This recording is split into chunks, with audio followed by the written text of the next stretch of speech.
Góðan daginn og verið öll hjartanlega velkomin hingað á fyrsta fyrirlestur haustmisseris hér í Þjóðminjasafni Íslands. Og hingað komin Auður Styrkársdóttir, doktor í stjórnmálafræði og fyrrverandi forstöðukona Kvennasögusafns Íslands.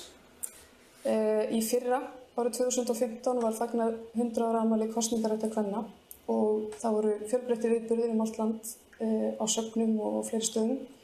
Hér á Þjóðminjasafni Íslands var opnuð sýningin Hvað svona merkilegt við það, sem stendur enn, og ef þið hafið ekki ennþá séð hana, þá hvet ég ykkur til þess að skoða hana. Það síðasti sýningadagur núna á sunnudaginn. Verið velkomin og þakka ykkur allir fyrir að koma. Þið sjáu náttúrulega að það ekki 14. desember 2015 eins og þarna stendur. En það stafar af því að ég verð að nota hérna gamlar glærur af því að það tókst ekki að opna það sem ég hafði útbúið fyrir þennan fyrirlestur. Og við bara gerum það sem við getum til að bjarga málum, til að reyna að skemmta ykkur hér í þann tíma sem þessi fyrirlestur tekur. Og þið takið bara viljan fyrir verkið. Ég vona að ég tala ekki alveg úr takt við þessar myndir sem þið sjáið, en ég reyni þá bara að spinna út frá því. En þessar myndir sem þið sjáið þarna, það sýna 2 sæta sigra í jafnréttisbaráttunni á Íslandi, eins og þeir sem að hér eru mætt, öll í svona eldri kantinum, við kannist við þessar myndir, veitir hvað þær tákna. Önnur að þegar Vigdís Finnbogadóttir var sett inn í embætti 1980 og hin að vígslu fyrstu konunnar á Íslandi í embætti biskups árið 2010. Og báðir eru þessir atburðir stórsögulegir í íslensku tilliti og annað þeirra meira að segja í heimssögulegu tilliti. Ég ætla að tala það hvernig íslenskar konur sigruðu feðraveldið í stjórnmálum. Og það náttúrulega hægt að sigra feðraveldið á ýmsum sviðum, á menntamálum til dæmis var eitt svið. En það sem ég tala stjórnmál fyrst og fremst. Ég mun halda því fram að hér hafi farið fram kynjabarátta í formi jafnréttisbaráttunnar í ríflega 100 ár og farið fram enn. Þetta hefur allt farið frekar friðsamlega fram, ólíkt því sem að kannski hefur gerst í öðrum löndum, en þetta hefur stundum kostað einstaklingar sem hafa verið í fararbroddi óþægindi og stundum skaða á sálu.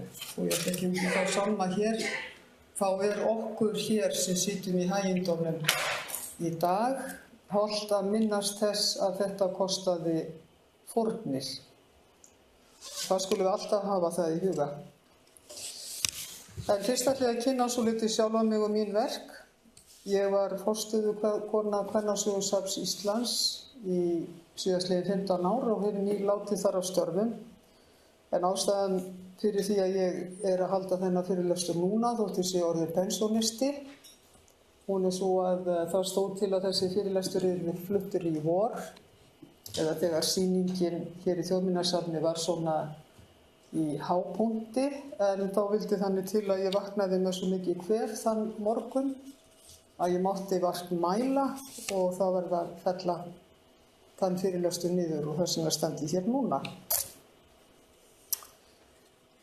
Ég var líka formaður afmælisnefndar sem að skrifstofa Alþingi settu upp til að minnast aldarafmælis kosningaréttar kvenna. Og það var mín mesta ánægja í því embætti að sjá áhugann á baráttunni fyrir kosningarétti og sögu kvenna sem að spratt upp allt land. Þetta ár og allar þær sýningar og fundi og mót sem að fóru af stað til að minnast tímamótanna. Ég komst nú ekki yfir að brota þessu öllu, en veit að það var allar til það þorp í landinu þar sem ekki var eitthvað gert. Og það þótti mér mjög ánægjulegt að sjá. Og sýningin hér í Þjóðminjasafni, hún einn af þeim viðburðum sem að afmælisnefndin styrkti þetta ár. Ég hef stundað rannsóknir á þætti og þátttöku kvenna í stjórnmálum í hartnær 4 áratugi, þetta hljómar ansi langt og það, og skrifað bækur og greinar sama efni í blöð og tímarit. Og ég hef líka tekið þátt í norrænu verkefnum hlut kvenna í stjórnmálum. Það hafa verið 3 stór verkefni sem norræna ráðherranefndin hefur styrkt síðustu áratugi til þess að kanna hlut kvenna í stjórnmálum og kortleggja stöðuna og finna leiðir til úrbóta. Það fyrsta 1983 sem ég reyndar tók ekki þátt í og það síðasta 2009 þar sem ég skrifaði fyrir hönd Íslands og Guðbjörgu Lindu hér við háskólann líka. Þessi norrænu verkefni, þau hafa reynt að mæla hvort Norðurlöndin, hvert og eitt fyrir sig, uppfylli þau skilyrði sem við verðum að setja til þess að land geti talist jafnréttis og lýðræðisríki. Það er að segja þar sem karlar og konur hafa sömu tækifæri og standa jafnfætis í raun. Þegar við konur á Norðurlöndunum komum út í hinn stóra heim, þá erum við gjarnan spurðar hvernig við höfum farið að þessu. How did you do it? Það er svona klassísk spurning. Og það er dálítið merkilegt að upplifa það að standa frammi fyrir fólki sem er með eiginlega stjörnur í augunum yfir stöðu kvenna. Af því að við sem hér búum vitum auðvitað að hún er ekki hinn sama og karla. Og að þetta hefur verið löng barátta, eins og þessar rannsóknir allar taka fram. Þetta hefur tekið langan tíma að ná þessari stöðu og hún hefur ekki verið án fórna. Í öðru lagi eru það síðan sterkar kvennahreyfingar, númer 1 og 3, sem að hafa skilað okkur áfram. En við getum spurt, eru Norðurlöndin jafnréttislönd? Ríkir jafnrétti á Norðurlöndunum í reynd? Og ég held að við getum alls svarað því að það er ekki þannig. En við höfum náð langt á heimsmælikvarða eins og þið kannist kannski við Gender Global Index. Ég held, já, hér kemur hann, sem að er evrópskur, alþjóðlegur mælikvarði og þar hafa Norðurlöndin trónað á toppnum, eiginlega alveg frá því byrja að vera að mæla þetta og eins og þau sjáið þá er Ísland þarna efst. Og Ísland hefur verið efst síðan árið 2009 og þarna sjáum við röðina Ísland, Finnland, Noregur, Svíþjóð og Danmörk. Það er að segja öll Norðurlöndin eins og þau leggja sig. Og önnur lönd koma þarna talsvert á eftir Norðurlöndunum. En þá má auðvitað spyrja hvað er þessi mælikvarði í rauninni að mæla? Og hann getur náttúrulega ekki mælt annað en það sem er mælanlegt. Og það eru eiginlega 4 stólpar sem að mældir eru. Það eru atvinnuþátttaka, það er að segja þátttaka karla og kvenna á vinnumarkaði og hér á landi er atvinnuþátttaka kvenna einna mest í heimi. Við getum spurt hins vegar, er það gott? Er það gott fyrir konur? Útslitnar, myndu margir segja, margar konur, er það gott fyrir börnin og svo framvegis getum við haldið áfram. Ég fyrir ekki út í þá sálma, en hér er ekki mælt til dæmis launamunur kynjanna. Það er athyglisvert, hann er ekki inn í þessu mælikvarða og hefur reynst mjög erfitt að finna mælikvarða sem er hægt að nota á öll lönd. En við vitum að launamunur hér er mikill milli kynjanna og hann er meiri heldur en gengur og gerist í Evrópu. Takið eftir því. Og ekki er það nú jafnrétti.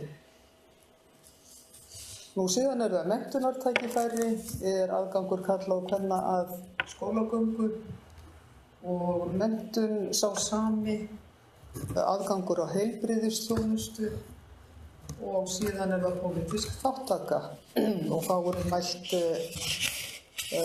það svona þess að getum við sagt í öllum helstu opinberu embættum og á þjóðþingum.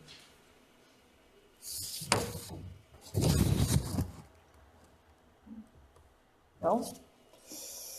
Fyrir 3 árum kom út þessi bók hérna, Breaking Male Dominance in All Democracies, sem að danski stjórnmálafræðingurinn Drude Dahlerup ritstýrði. Drude hefur oft komið hingað til lands og sumar ykkar hafa kynnst henni, vita eitthvað hennar starf. En hér taka stjórnmálafræðingar á hendur að rekja slóð jafnréttisbaráttunnar í 8 ríkjum sem að hér eru talin upp: Danmörk, Svíþjóð, Ísland, Holland, Þýskaland, England og síðan þessi ríki í sambandsríkjunum, Bandaríkjunum og Ástralíu. Og markmiðið var að greina þá þætti sem að hafa leitt til sigra, þá þætti sem að hafa leitt til þess að konur hafa náð árangri í stjórnmálum. Og ég skrifaði þarna Ísland, sem að var eitt af fyrstu löndunum í heiminum, þar sem að konur fengu kosningarétt af einhverju tagi. 1882 þá fengu ekki ógiftar konur kosningarétt í sveitarstjórnum á Íslandi og það vakti athygli allra þeirra sem að voru þá að íhuga og spekulera í kosningarétti kvenna. Fannst það mjög merkilegt að þetta bláfátaka sveitaland sem Ísland var þá skyldi veita konum kosningarétt.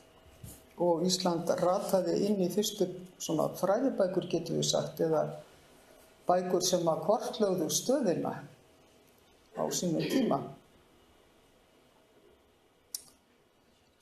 Nú 1908, fyrstu konur í sveitarstjórnir kjörnar á kvennalista, þetta eru svona nokkrir áfangar í þessari leið. Og rannsókn mín í þessu verkefni leiddi í ljós að konur hafa fengið aðgang að stjórnmálum í því sem að ég kalla krítísk tímabil. Það eru tímabil þar sem kvennabaráttan hefur verið mjög sterk og náð að sameina krafta sína og samfélagið hefur af einhverjum ástæðum sem að eru rekjanlegar verið opið fyrir þessum kröfum. En það hefur aldrei gerst án mikillar baráttu kvenna, skipulagðrar kvennabaráttu. Konur hafa alla tíð þurft að hafa mikið fyrir auknum réttindum og allar þessar rannsóknir sýna að það afar fátítt og ég bara reynilega man ekki eftir neinu þar sem að einhver valdakall hefur komið og sagt: "Vesku, hér eru réttindin ykkar." Það alltaf þessu baráttu til. Og í bókinni sem ég nefndi áðan, Breaking Male Dominance, þá skipti ég vegferð íslenskra kvenna í átt til jafnréttis og lýðræðis í 4 áfanga. Sagan byrjar eiginlega í kringum 1870 þegar fyrstu kvenfélögin á Íslandi eru stofnuð. Fyrsta kvenfélagið var Kvenfélag Rípurhrepps sem var stofnað að Ási í Hegranesi 1869. Frú Sigurlaug Gunnarsdóttir í Ási beitti sér fyrir stofnun bæði kvenfélagsins og síðan skóla, kvennaskóla 1877. Og ef ég man rétt þá saumaði Sigurlaug Gunnarsdóttir fyrsta þjóðbúningin eða skautbúningin eftir fyrirmælum Sigurðar málara. Ef ég að hleypa þá segja það sem þekkja til. Ég held að sé hérna uppi til sýnis meira að segja. Þið hafið séð hann þar. Mikil kvenskörungur, frú Sigurlaug. Nú þessi skóli sameinaðist kvennaskóla Skagfirðingar Ytri Ey eftir nokkur ár. Því miður ekki til myndir af þessum fyrstu konum sem að stofnuðu kvenfélag. Húsið bara hvað við værum rík ef við ættum mynd af þeim. þessum konum. Hvað okkar minni yrði miklu ríkara. Því ef maður hefur mynd af einhverju þá er strax búið að setja fingurinn á hlutin. Hér eru þessar konur sem stofnuðu fyrsta kvenfélagið. En því miður er þessi mynd ekki til. Hefur aldrei verið tekin. En það var ekki farið að taka mikið af myndum á Íslandi á þessum tíma. Þess vegna birti ég hérna mynd af skólahúsinu að Ytri Ey á þetta að vera. Þetta er allavega frá þessum sama tíma í þessum reppi. Markmið þessara fyrstu kvenfélaga var að auka félagsvitund meðal kvenna og vinna að framgangi tiltekinna mála, en einhver málefna sem snertu beina hagsmuni kvenna. Þetta voru, þó að þær kenndu sig kannski ekki við pólitík, fyrstu kvenfélögin, og kvenfélög gera það nú ósjaldan, þá eru þau náttúrulega afar pólitísk í öllu sínu starfi og öllu sínu eðli. Þau miða jú að því að bæta lífið og bæta samfélagið og gera kröfur, bæði á sjálfa sig en líka aðra á ráðamenn, og eru pólitísk að því leyti. Krafan kosningarétt kemur nú ekki upp fyrir en 1894 eða verður ekki hávær fyrir en hið íslenska kvenfélag var stofnað það ár og lét það verða sitt fyrsta verk að safna undirskriftum undir kröfur til Alþingis réttindi kvenna. Og eitt af því sem að gert var í fyrra á afmælisárinu, það var að í Landsbókasafni var mikil sýning. Þar voru meðal annars þessar undirskriftir allar uppi við. Safnið lét og skrifstofa Alþingis lét ljósrita þessar kröfur eða þessar bækur, þar sem að bænaskránar eru skráðar í. Og þetta er komið á netið á vefnum konurogstjórnmál.is og þar getið þið séð þessar undirskriftir og leitað að ykkar formæðrum. Kannski voru þær í þessum hópi sem að gerðu kröfur.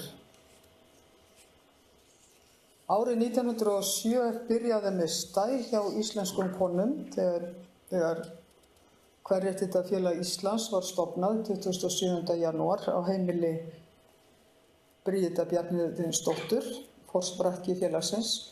Hún hafði þá ferðast til útlanda og forframast í feminisma og verið tekin inn í raðir helstu baráttukvenna Evrópu og Bandaríkjanna fyrir kosningarétti og öðrum pólitískum réttindum. Ég fjallaði þessi alþjóðlegu tengsl íslenskra kvennabaráttu í grein sem ég skrifaði sögu árið 2014 og læt nægja hér að vísa til hennar, en vil þó geta þess að ég held að þessi tengsl alþjóðlegu hafi skipt ákaflega miklu máli, bæði fyrir íslenska kvennahreyfingu, þetta Kvenréttindafélag Íslands sem nú stofnað beinlínis að utan, getum við sagt, hafði mjög sterk tengsl út.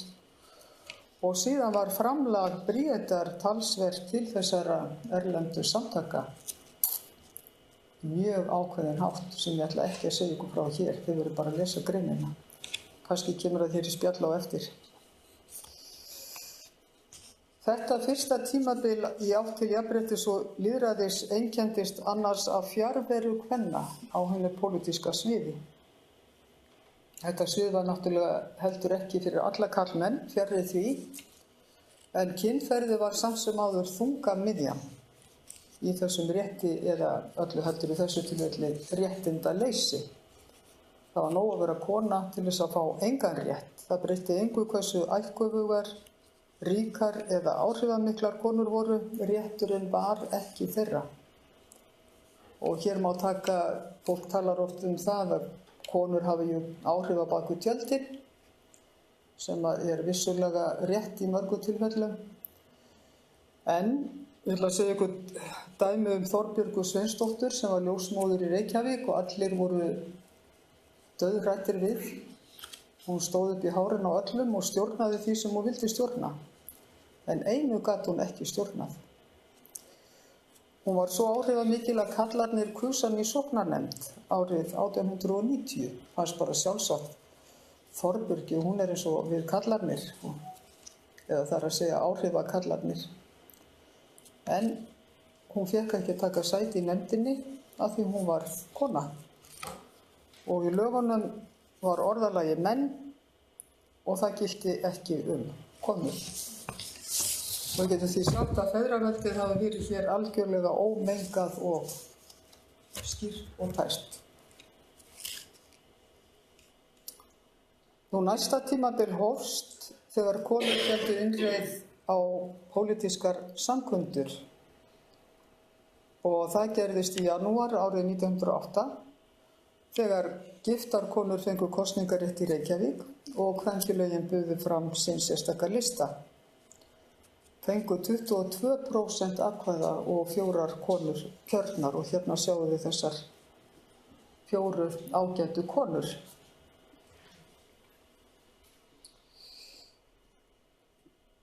Á Seyðisfirði var Sólveig Jónsdóttir kjörin 1910, líka af kvennalista, og Kristín Eggertsdóttir 1911 á Akureyri, líka af kvennalista.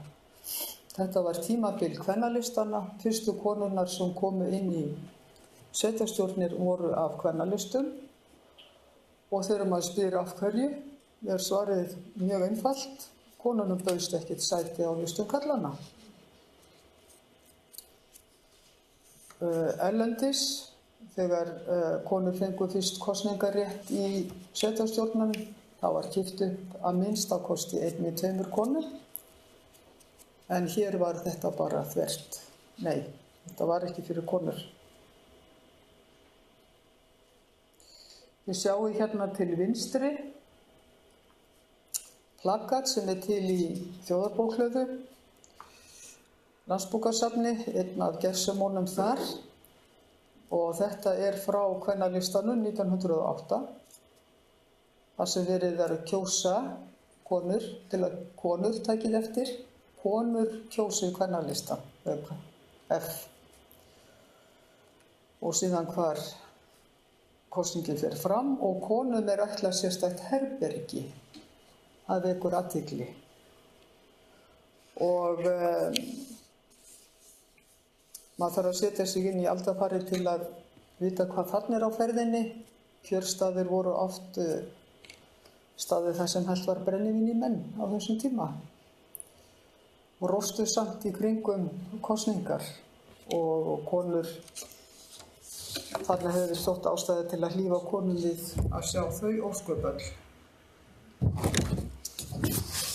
Og þetta nú lítið kannað hér á landi, hvernig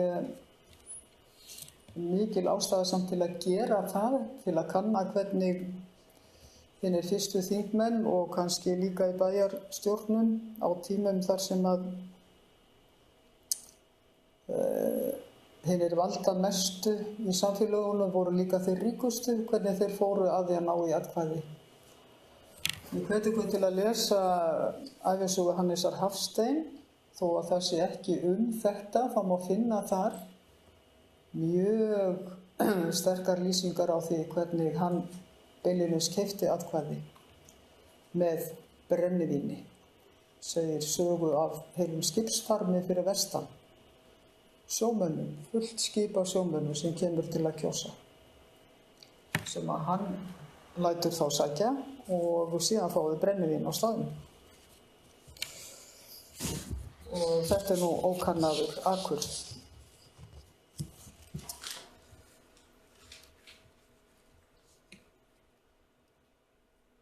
Nú á Alþingi þá leið nú lengri tími þar til konur stígu þar inn heldur en í bæjar- og sveitarstjórnum. Alþingi var endurreist 1845 og það ekki fyrir en í febrúar 1923 sem kona stígur þar inn fyrir dyr sem þingmaður. Í 78 ár í sögu þingsins það algjörlega laust við konur. Hvað er Alþingi gamalt í dag? Ég veit það ekki, nenni ekki að reikna, en þetta drjúgur hluti af starfi Alþingis. En þá steig Ingibjörg Bjarnason inn fyrir dyr eftir landskjörið sumarið 1922. Þá höfðu kvenfélögin boðið fram sérstakan lista. Takið eftir því, kvenfélögin buðu fram sérstakan lista. Hún fer ekki inn fyrir einhverja pólitíska flokka, enda var þeim ekkert í því að bjóða konum sæti, þó að eftir því væri leitað. Þingmenn höfðu þá veitt konum kosningarétt með lögum sem konungur skrifaði undir 19. júní 1915 og við þekkjum öll þann agnúa sem var á þessum lögum með 40 ára takmarkið eða takmörkunina sem var síðan afnumið 1920 í kjölfar sambandslagana fyrir tilstilli Dana, en ekki Íslendinga, það er nú önnur saga. Karlveldi var mjög sett á Alþingi og hlutur kvenna var bara 2% tæp þegar Ingibjörg steig inn fyrir dyr og síðan var eiginlega allt ljótt í þessum prósentutölum og stundum var meira að segja engin kona á þingi allt fram til 1979 þegar hlutur kvenna var allt í 5%, 3 konur kjörnar. Það höfðu aldrei setið svo margar á þingi ár. Og 1979 þá var á hinu Norðurlöndunum komið fullt skrif á það að konur komist til áhrifa sem þingmenn og á hinu pólitíska sviði, en hér satt allt fast. Þangað til þriðja tímabilið hefst í átt til jafnréttis 1982 þegar í sveitarstjórnarkosningunum koma fram kvennalistar á Akureyri og í Reykjavík og þessi mynd sýnir kvennaframboðskonur í Reykjavík fagna glæsilegum sigri 1982.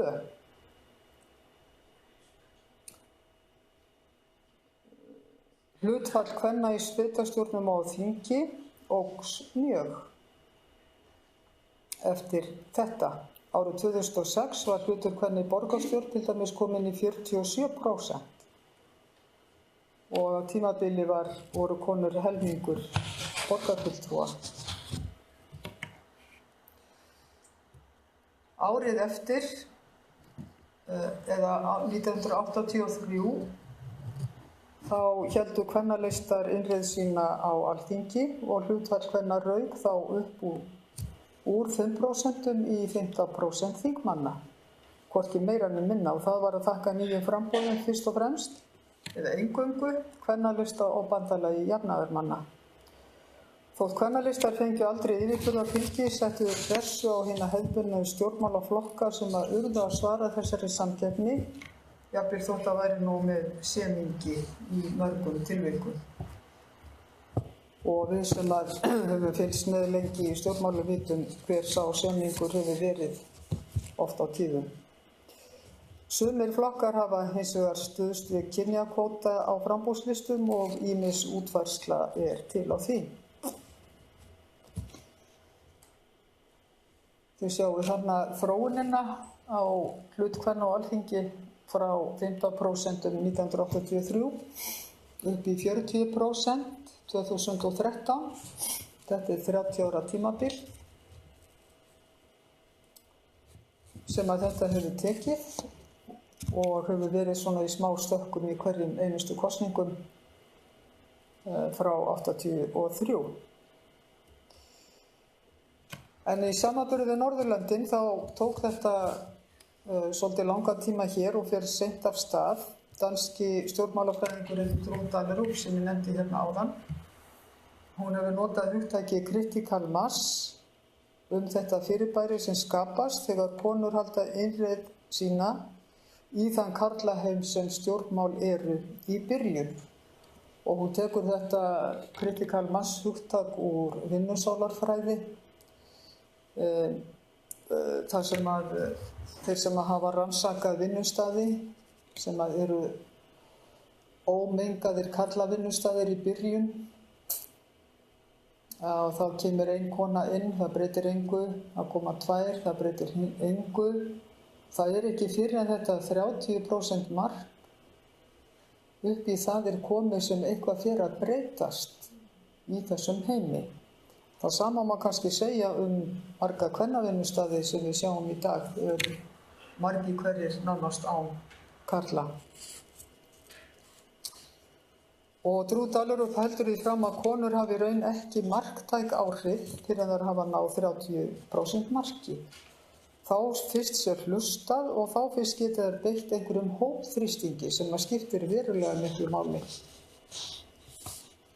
Og við sjáum hérna að í samanburði við hin Norðurlöndin þá Ísland lengi eftirbátur á þessu sviði.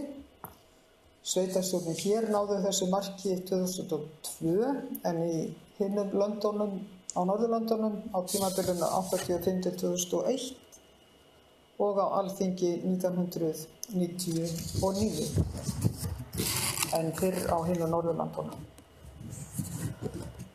Á þessu þriðja tímabili þá náðum við sem sagt hinum krítíska massa í pólitíkinni bæði í sveitarstjórnum og á þingi. Og konur náðu einnig fleiri og fleiri ráðherraembættum. Árið 1983 var aðeins ein kona ráðherra í ríkisstjórn sem var 10% en árið 2007 voru þar 4 eða fjórðungur ráðherra og núna eru þar helmingur. Og þá erum við komin á 4. tímabilinu sem stendur enn. Árið 2008 var hér efnahagshrun eins og við vitum öll. Ríkisstjórnin fór frá eftir margra vikna mótmæli almennings og það var boðað til nýrra kosninga í apríl 2009. Ný ríkisstjórn tók við og í fyrsta sinn í sögu Íslands var kona forsætisráðherra, Jóhanna Sigurðardóttir. Hún ákvað að skipa ríkisstjórn sína konum og körlum að jöfnu og Ísland fékk sína fyrstu jafnréttis ríkisstjórn. Og í þessum kosningum í apríl 2009 þá var hlutur kvenna 43% þingmanna og Ísland komst þar með í 3. sætið á heimsvísu hvað kynjahlutfall varðar. Á þessu síðasta tímabili getum við sagt að Ísland hafi náð kynjajafnvægi í stjórnmálum.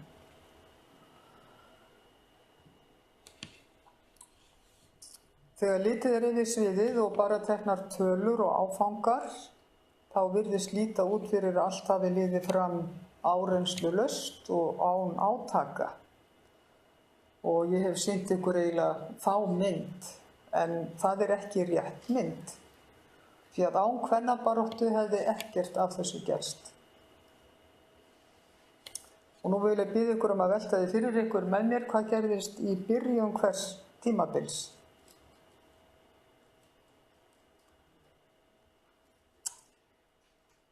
Og í fyrsta tímabilinu þá feðraveldið ómengað, hér hafa konur engan aðgang eða svo lítinn að það markaði hvergi fyrir þeim. Aðgangur gat auðvitað verið einhver í gegnum karla eins og ég nefndi hérna áðan, einhvers svona áhrifavald, en það færi viðkomandi engin persónuleg völd og mjög fallvalt og því tæplega marktækur aðgangur og alls ekki í neinum fræðilegum skilningi. Ég minni aftur á hana Þorbjörgu Sveinsdóttur. Á þessu tímabili fóru konur að stofna samtök og setja fram kröfur. Annað tímabil hófst árið 1908 þegar konur fengu kosningarétt í Reykjavík eftir nokkra kröfugerð og þá hófst nýtt líf hjá konum sem urðu pólitískir borgarar og líka gerendur því að þær buðu fram sérlista og það sama gerist fljótlega eftir að konur fengu kosningarétt til Alþingis. En karlaveldið reyndist mjög lífseigt á Íslandi. Það gerðist mjög lítið lengi vel, en undir niðri kraumaði kvennabaráttan og þegar maður les söguna og les kvennatímaritin til dæmis sem að konur gófu út á þessum tíma, þá sér maður að það vantaði ekki kröfurnar af þeirra hendi. Þriðja tímabilið hófst með kvennalistum í sveitarstjórnum og kvennalista á Alþingi og þá fór hlutur kvenna fyrst að rísa í þessum stofnunum. Árið 2009 stuðlaði efnahagshrunið að fjórða tímabilinu, það er að segja eftir kosningarnar þá. Þá var stigið síðasta skrefið í átt til kynjajafnvægis og myndun ríkisstjórn skipuð jafnt körlum sem konum. Þetta var mjög sterk krafa í þjóðfélaginu eins og við kannski munið, einkum meðal kvenna og innan kvennahreyfingarinnar og aðstæður voru allar þannig að það var nú kannski ekki mikið annað í boði hreinlega. Niðurstaða mín er sú að konur á Íslandi hafi þurft að fara mjög óhefðbundnar leiðir. Samanburði við önnur lönd þá er þetta afskaplega óhefðbundið og öðruvísi og stundum mjög dramatískt. Og það má sennilega kalla þetta bara hamfarir og það hamfarir að manna völdum, hvort sem það er hamfarir meðal karlana eða meðal kvenna í sínum kvennabaráttu. Flestir, ef ekki allir sem hafa rannsakað tilveru kvenna í stjórnmálum eru sammála að tilvist þeirra sé mjög mikilvæg fyrir stjórnmálin sjálf. Það er ekki bara kvennanna vegna sem við erum og stóðum konur á því. Nú fyrir tíman að hlaupa frá mér, fyrir að setja punkt á eftir þessu. En þetta er mjög mikilvægt fyrir stjórnmálin sjálf. Við sjáum þetta mjög vel. Fyrstu konurnar sem kom inn í bæjarstjórn Reykjavíkur til dæmis. Þær unnu þar að hagsmunum barna og kvenna fyrst og fremst. Þær fara inn í bæjarstjórn til þess að vinna að þessum hagsmunum og þær sitja þar og vinna að þessum hagsmunum. Fyrsta tillaga þeirra var á þá lund að bæjarsjóður styrkti sundkennslu stúlkna eins og bæjarsjóður hafi styrkt sundkennslu pilta og þetta var samþykkt. Og hérna sjáum við glaðar sundkonur í gömlu sundlaugin í Reykjavík. Ingibjörg Brands stendur þarna á bakkanum sem að kenndi konum sund, fleiri en einni kynslóð. Þetta eru nú sennilega ekki stúlkurnar, skólastúlkurnar sem að þarna eru að svamla. Þegar konur fóru inn á Alþingi og sérstaklega eftir að hlutur þeirra fór vaxandi þá urðu umræður þar miklu fjölbreyttari en áður. Hér má til dæmis nefna umræðu sifjaspell og nauðganir sem að áður voru ekkert til umræðu í þingsölum. Dómsmálaráðherra lagði fram lög og þau var rætt sem einhver tæknilegan hlut en innihaldið var ekki rætt fyrr en konur komu til sögunnar.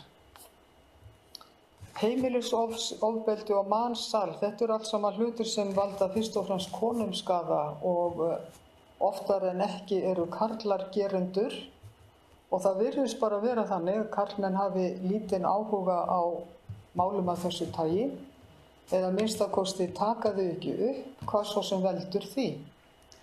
Það þarf konur til þess að þessi mál komist á dagskrá.